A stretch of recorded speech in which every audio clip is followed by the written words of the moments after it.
It gets dodgy. A lot of times people, when they hear offset, they go, oh no, it's been abused too much. That's the benefit that we can bring to corporations trying to manage their water footprints. This is what we do with Liquid8.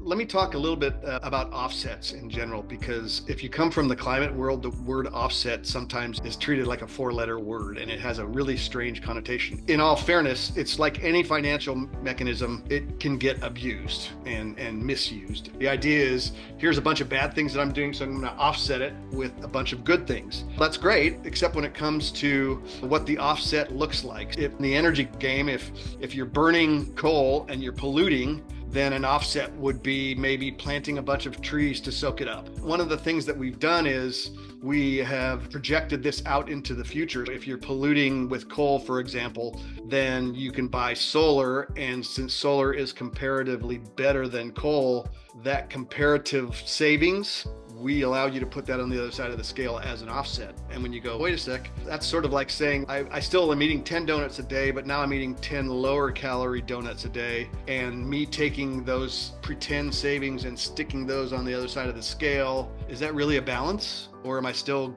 getting fatter? There's a lot of that going on. It gets dodgy. And so that's a big deal. And so a lot of times people, when they hear offset, they go, oh no, it's been abused too much. And it has been abused too much. And so that's one of the things that you have to fix. So one of the ways that we look at it is you just draw a line in the sand and says everything that happens tomorrow is a guess, and I'm not going to mess with that. I'm not going to have you pay for something that may or may not happen tomorrow. And instead, I'll just turn the other way and say, I'm only going to count what happened yesterday and things that I can actually prove. This is what we do with Liquid8. We have monitoring systems that go out there, and I have no idea how much water you're going to use next week. I could compose a spreadsheet and say, for the past 10 years, you've used this much, but who cares? The only thing that really matters is if you save water, and that's what we're in the business of. It doesn't get into our system unless it's already been saved. If it's saved, it's something we can prove. We use real data. We're transparent with it. There's no mystery. I'm not asking you to place forward bets and pay money today for something that may or may not happen next year. So that sort of eliminates the offset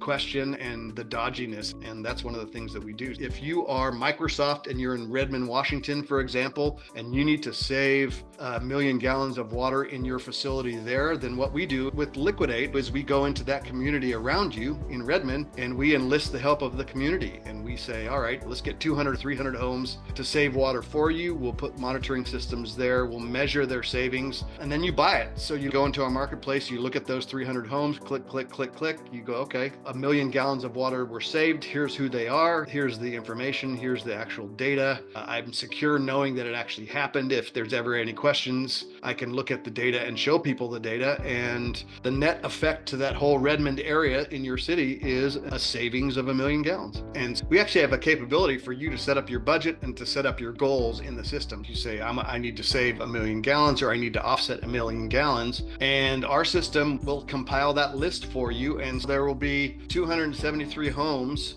who have saved 1 million gallons collectively. And so you just point and click and you add them to your shopping cart, and then you purchase them. And once you purchase them, they get retired from the system. So it prevents some of the double counting that happens a lot of times in the carbon markets, and they go away. Even if that same home saves, it will be new savings. So when you come back next month, it'll be refreshed with new savings from that network. And you can continue to do that. We provide the data, we provide the validation. You don't have to go out into the community and do this.